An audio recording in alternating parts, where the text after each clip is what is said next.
So, Steve, I think it's been a really exciting last couple of weeks for you, and really a whole last couple of the last whole year, really.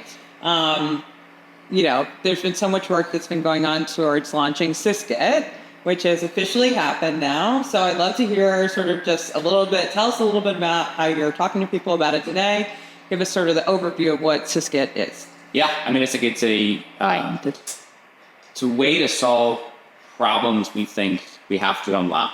Truly agile and useful. We've been building a company in this space since late 2019.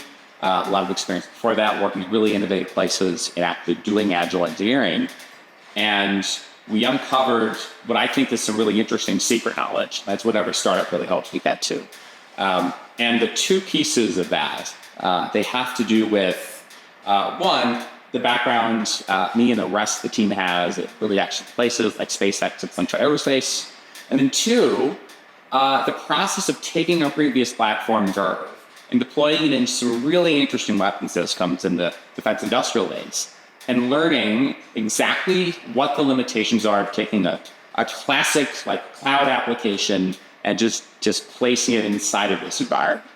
And we really went back to the drawing board that last week of January, first week of February of 2024.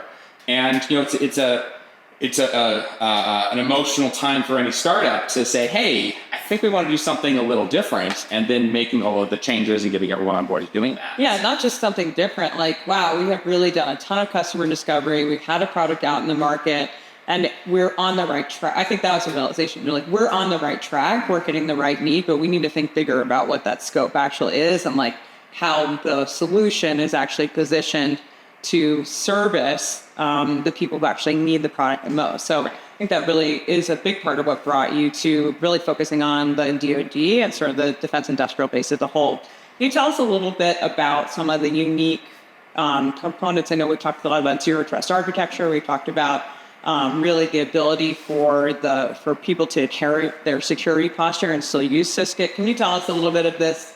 The value of being built on Git and other open standards. Yeah, definitely. And I think it's interesting to think about that in conjunction to, in opposition to a classic cloud approach where you're building these microservices, you'll have a database, you'll develop a really interesting data structure. Intellectually, that's a fun exercise. But you end up building a proprietary set of basically proprietary ontology that doesn't map to what really the rest of the world is doing, and you suddenly have these islands of proprietary data sets. It was difficult to convince the customers we wanted to sell into, hey, just deploy all this stuff. We're on GovCloud. That's good enough, right?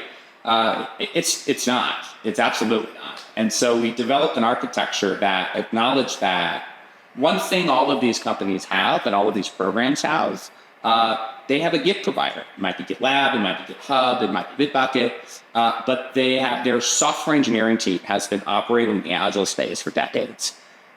Two, the innovation behind the systems modeling version 2 we've been seeing, that's been just developed by the leadership of the object modeling group and then the rest of the defense industrial base, the major primes, academia, has put into that language.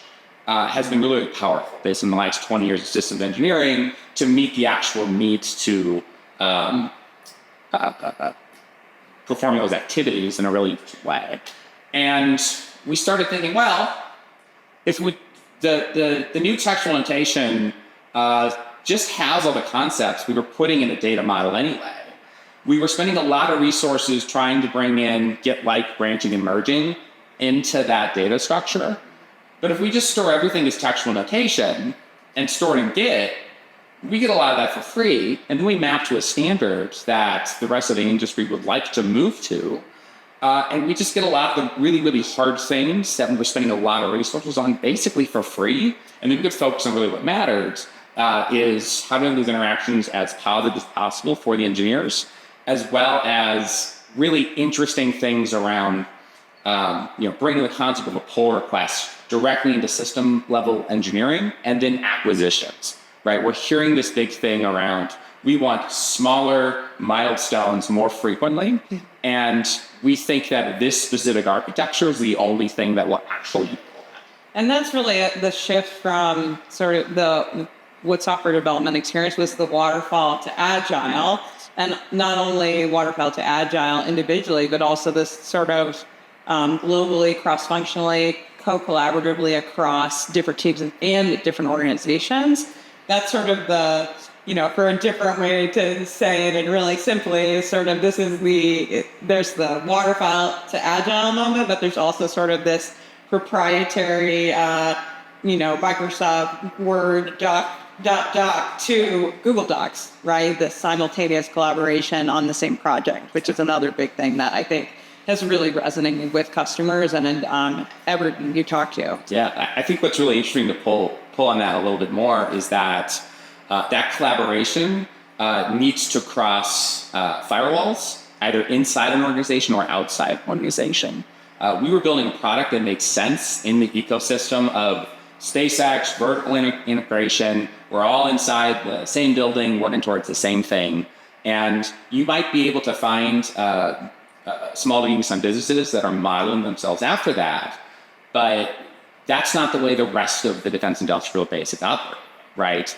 Engineering teams that are competitors on one program might be collaborators on another as they put together a larger team of primes and subcontractors and vendors to deliver the best capability among the 70 or so major defense acquisition programs. So this isn't just a piece that you're really getting at, like what the company sort of this bigger vision that you have for SysGit, but there's sort of the technical component of interoperability, but you're also talking about interoperability at the system level, at the government to industry level. Tell me a little bit more about that. I think it's really interesting, sort of the way you philosophize both sides of that, technical and, in a way, structural. Yeah, and a lot of this is really enabled by the great work going into System OD2, specifically, and we can get way into the nerdy part later, where you're looking at the way you can have multiple files, multiple imports. We have organizations we're working with today that they have a diverse set of system files, and they're bringing in the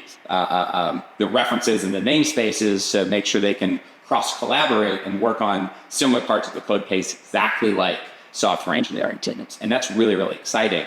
But where it gets interesting is the ability to share either your top-level requirements document, your top-level system model, and then import that into the things you want to keep secret, your set of derived requirements, maybe some underlying decomposition of those models that is core to your IP, but share that top-level information in the new open standard with your compatriots on this program that you may find as competitors later on. And it's this approach that actually enables the vision of MOSA, Modular Open Systems approach itself, because you can more freely share the information that you want to share and then keep locked down the things that you don't want to share.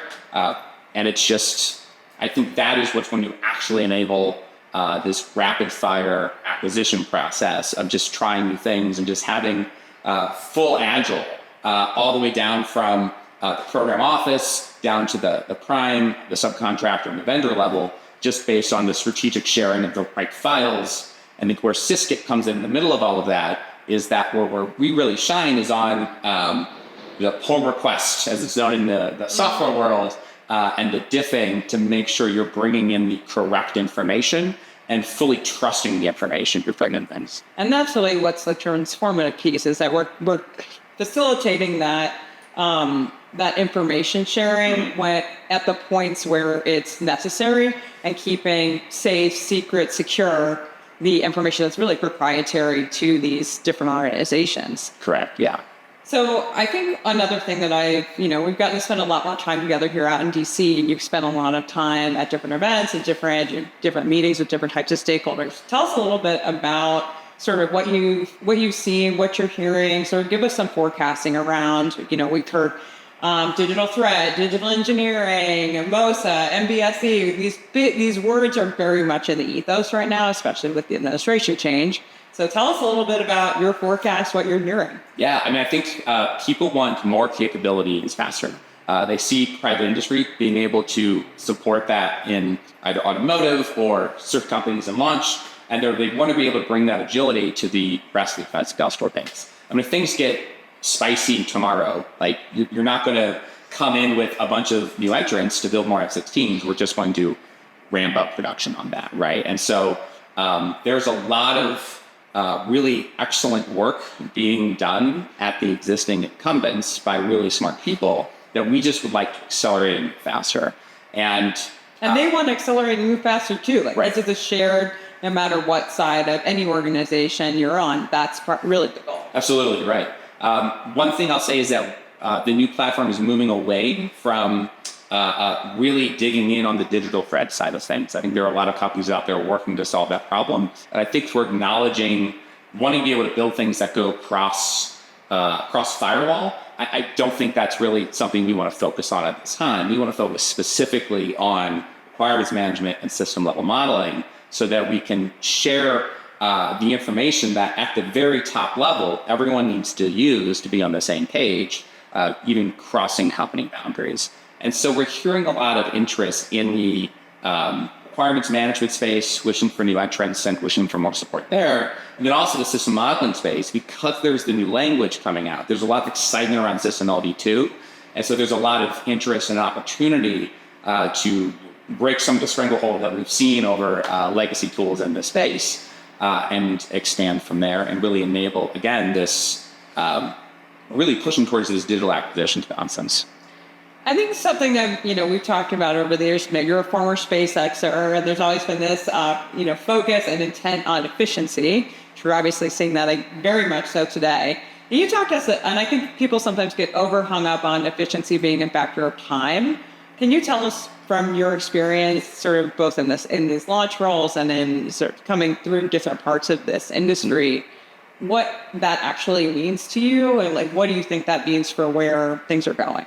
Yeah, and I think it's you're right about it being a function of time, because ultimately it's how fast can you field a new system to support your end goals, whether it's a business or policy or even force production or why. And it's interesting to think about fundamentally that time component is important. What we're really interested in solving though is, well, going back, there was always this simplified way of describing the engineering process at SpaceX of being empowering a lot of engineers to build a system they think is correct to make the larger system work. And in a very simplified way, you could argue that we were designing almost 20% of the adjacent parts that your module would plug into. And you were able to sort out any sort of conflict in person because the organization, they're vertically integrated. What that says to me, at first, I thought that was, I want to propagate engineering parameters into the other teams so we know what these changes.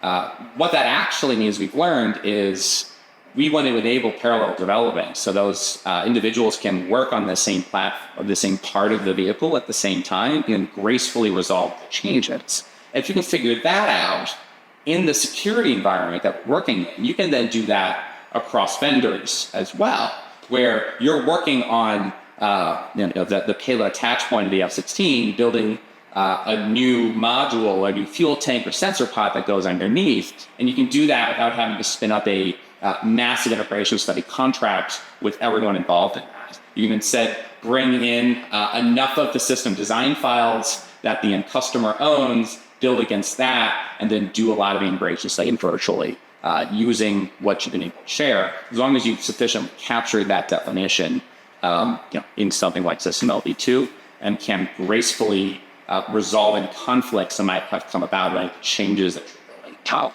Right, and so that parallel path development for hardware concept is really what SysGit is enabling. Right. It's sort of one of the core value adds to that. How have people responded to that, bringing that concept into the hardware and large acquisition and system development space? I think it's really, really positive. We have a little bit of education to do because, I feel like I'm kind of spoiled having the software engineering background and being on both sides. And I know what a pull request is instinctually, but there's still some education we need to do with that because that's a very software-focused concept. So we're starting calling things like, small or design reviews, mini design reviews, and even though the underlying functionality is the pull request or the merge request, depending on what your underlying platform is, really you care about seeing a redlined table of requirements, just like you would see in a diff coming out of Word or a legacy vendor tool. And you really want to see the red line of the system model diagram as well to understand with literally red lines what has gone away, with green lines what has come in, and doing that same conflict resolution process that the software engineering world is used to under the hood, but presenting it in a way for engineers that are incredibly technical, but more in a either systems level or mechanical way, and not actually a software engineer.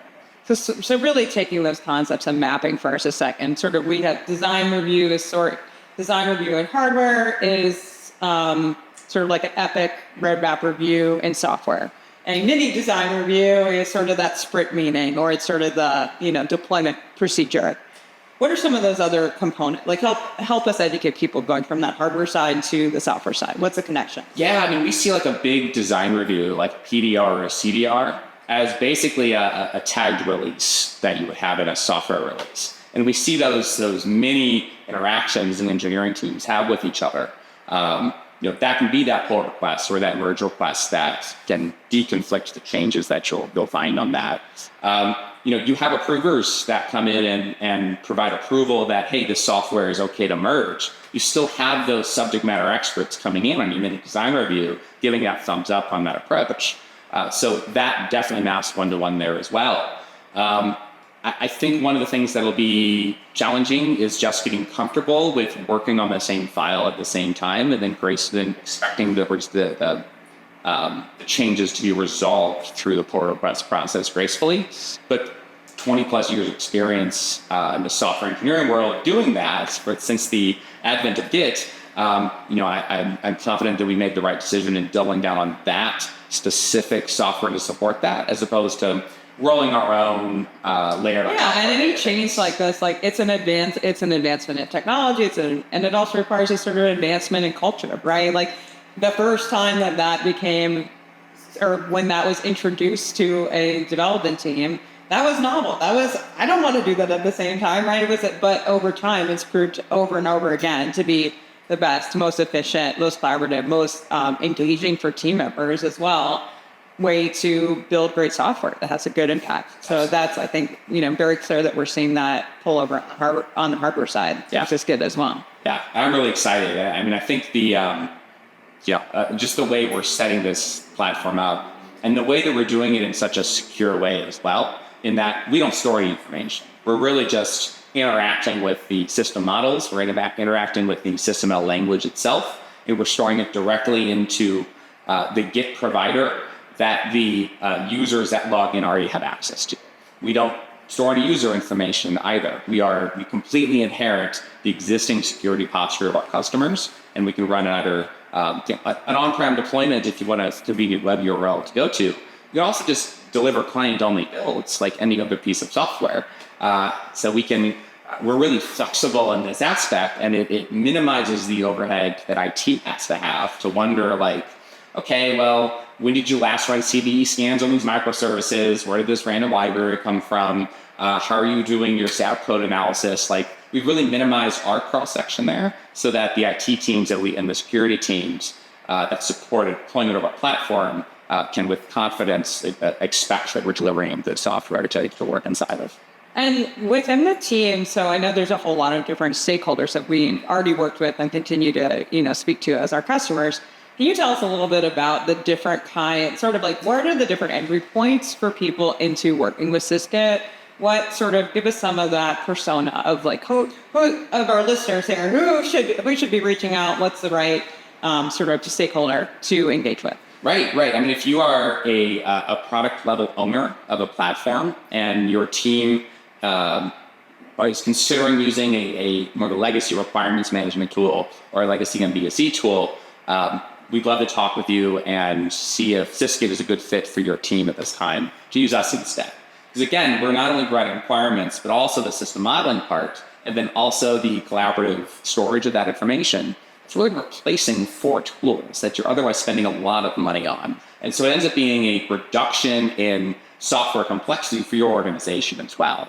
This brings us also to the IT team that maybe they want to minimize the amount of services that they're managing internally, and they'd like to double down on their investment in a GitLab or a GitHub and replace the 2 to 3 tools that you're using to manage requirements, to manage NVSE files, to manage the collaborative use of those files. That are also proprietary and vendor locked. Absolutely, absolutely. So we can come in and support a simplification of your IT organization through that process. And then just because we're basically charting the waters on this agile design review process, we can be a differentiator for your organization if you go out and bid on a new capability on a major defense acquisition system. We can have the expertise as we're defining the process using System LV2, using concepts around MOSA, and then using the design review process we built on top of that, we can support any organization to make sure that they're delivering the best capability the fastest to their end customer. Okay, and then to wrap us up, I'm going to go right back to the beginning, which is, Steve, we've had a really exciting couple weeks here as we've led up to the launch of SysGit. Tell me simply, what is SysGit today? What is SysGit today is a collaborative platform for requirements management, for model-based systems engineering, to do collaborative design reviews at the speed expected by software engineers, and we're bringing that to hardware to deploy into secure environments. And we're ready to work with people today.